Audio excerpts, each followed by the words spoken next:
পেঁপের তরকারি রানলে মজা লাগে না খাইতে। আজকে মনে করছি যে ভালোভাবে রানমু, তো দেখি পারি নাকি। এর লেগে লয়ে লইছি আমি গোলসা মাছ। এই গোলসা মাছের মধ্যে দিয়া দিমু হলুদ, মরিচ, তারপরে হইতেছে ধনিয়া গুঁড়া, এরপরে দিমু লবণ, এরপরে দিমু অল্প একটু তেল, এরপরে সব মিলাই লুমু, ভালোভাবে মিশামু। ভালোভাবে মিশাই লইতে হইব এটারে।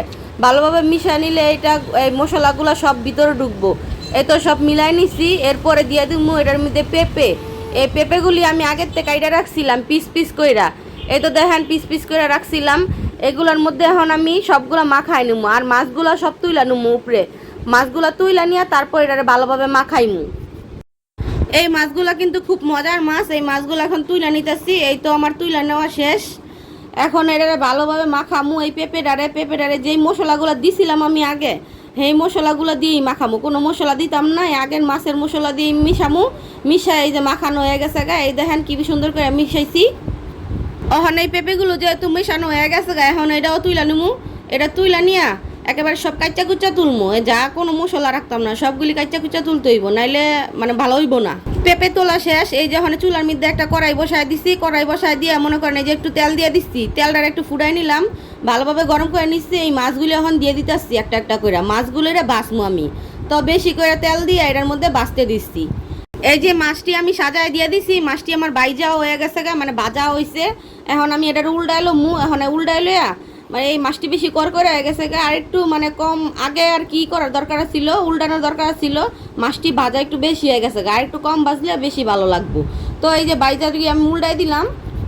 আর মাছ হইল কি আমি যেভাবে উল্টাইতেছি, মাইসে দেখে কেব সত্যি সত্যি যে আমি মাছ উল্টাইও খাইতে পারি না। আসলেই আমি মাছ উল্টাইও খাইতে পারি না। দেখেন আমি কেমনে মাছটাও উল্টাইতে পারতাছি না। মাছ যে উল্টাইতে পারি না, এটা দেখলে আপনারা বুঝতে পারবেন যে কেমন মাছ উল্টাইতে পারি আমি। আমি জীবনে মাছ উল্টায় খাইতে পারি না, মাইসে আমার দেখলেই কইব। বাস্তবেও আবার লগিয়া মানে কাজে কর্মে তো আমি মাছ উল্টাইও খাইতে পারি না। যাই হোক না কে, মাছ তো উল্টায় আমি উড়াই লাইছি। এই যে মাছগুলি আমার সব উড়াই না শেষ। আর এই দেখেন ফ্রাই প্যানের অবস্থা কি। ফ্রাই প্যান নাকি মানে ফ্রাই প্যানের মধ্যে নাকি কিছু লাগে না। এই যে আমি ফ্রাই প্যানের মধ্যে মাছ বাছলাম, এই ফ্রাই প্যানে একটু মানে একটা মাছও মানে ভালোভাবে উঠে নাই গা, সব মাছ লাগিয়ে গেছে গা। এই টপারতে কিনছিলাম এই ফ্রাই প্যানটা।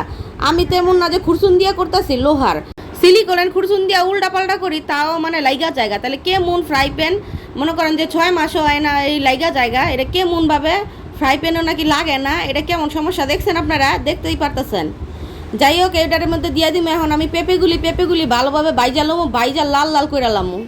পেঁপেটি আমার ভাজা হয়ে গেছে গা। এইবার এই পোড়া তেলের মধ্যে দিয়ে দিমু পেঁয়াজ মরিচটি দিয়া ভালোভাবে ভাজা করমু। এই যে আমি পেঁয়াজ মরিচ দিয়ে দিলাম, এটারে ভালোভাবে ভাজা করমু। ভালোভাবে ভাজা করা হয়ে গেছে আমার। এটার মধ্যে ওখানে দিয়ে দিমু হলুদ, মরিচ, তারপরে হচ্ছে দইনার গুঁড়া, এরপরে দিয়ে দিমু লবণ, সব পরিমাণ মতো মশলা দিয়ে দিমু। তেল তো দেওয়া আছে, দিয়ে দিমু একটু রসুনের বাটা। এরপরে এটাকে ভালোভাবে মিশাই লুমু। এই তো ভালোভাবে মিশাই নিতেছি। এরপরে ভালোভাবে মিশাই নিয়ে এটার মধ্যে দিয়ে দিমু পরিমাণ মতো পানি। একটু পানি দিয়ে এটাকে কষামু। এই কষায়া ডাইহা দিমু। ডাইহা দিলে এই যে কষানো আমার হয়ে গেছে গা প্রায়। এই দেখেন ডাকনাটা উড়ে দেখি কত সুন্দর কষানো হয়ে গেছে গা আমার। এটার মধ্যে ওখানে দিয়ে দিমু ওই পেঁপে ভাজা আর মাছ ভাজা পেঁপে ভাজা দিয়ে এটারে ভালোভাবে নাইড়া চেড়া মিশাই লুমু। ভালোভাবে মিশাই নিলে এরপরে দিয়ে দিমু এটার মধ্যে পরিমাণ মতো পানি। যে যেমন জল খায় হ্যাঁ হেমন পানি দিব। আমি এটার মধ্যে দিয়ে দিমু 4 কাপ পানি। 4 কাপ পানি দিলে পরিমাণ মতো হয়ে যাইব গা।